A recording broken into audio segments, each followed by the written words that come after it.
subscribe. Baik, jika terinfeksi dengan nilai-nilai keburukan, maka di sini kasusnya adalah kembalikan ke Quran surah ke-4 An-Nisa ayat 17 sampai dengan ayat ke-18. Itu yang dikenal dengan taubat namanya. Ya, innamat taubatu 'ala Allahi lil ladzina ya'maluna su'a bi jahalatin tsumma yatubuna min qarib. Ya, sungguh taubat itu berlaku kata Allah bagi orang-orang yang terinfeksi dengan penyakit buruk. Su itu, nih lihat ayatnya. Innamat taubatu 'ala Allahi lil ladzina ya'maluna su'an. Taubat itu dilakukan orang yang terinfeksi dengan keburukan. Su itu pekerjaan nafsu.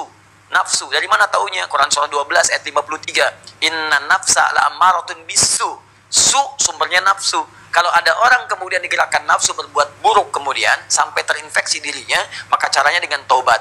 Apa itu taubat? Taubat itu artinya kembali kepada nilai-nilai kebaikan dengan cara meninggalkan perilaku buruk yang dikerjakan. Misal, fujur tadi bisa terrespon dengan perilaku maksiat. Maksiat lewat mata nonton tayangan-tayangan yang tidak baik. Saya punya kawan, dia alumni dari Kanada, di neuroscientific, di jurusan untuk saraf, ya. Itu kita diskusi. Ternyata selain narkoba sekarang ini yang paling bahaya itu pornografi. Pornografi itu begitu seseorang kemudian menggunakan fungsi pandangannya untuk melihat tayangan seperti itu langsung merusak ke fungsi otaknya. Dia masuk tuh, menginfeksi, kadang-kadang candunya lebih besar daripada narkoba.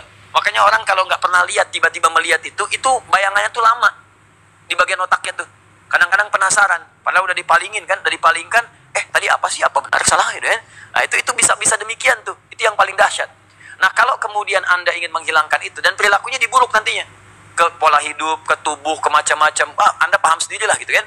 Nah maka apa yang kemudian mesti dilakukan? Tinggalkan itu, tinggalkan, jauhi, taubat, akui salah, sesali itu, kemudian tinggalkan, dan cara meninggalkannya ganti dengan yang lebih baik. Pandang yang baik-baik, latihannya begitu.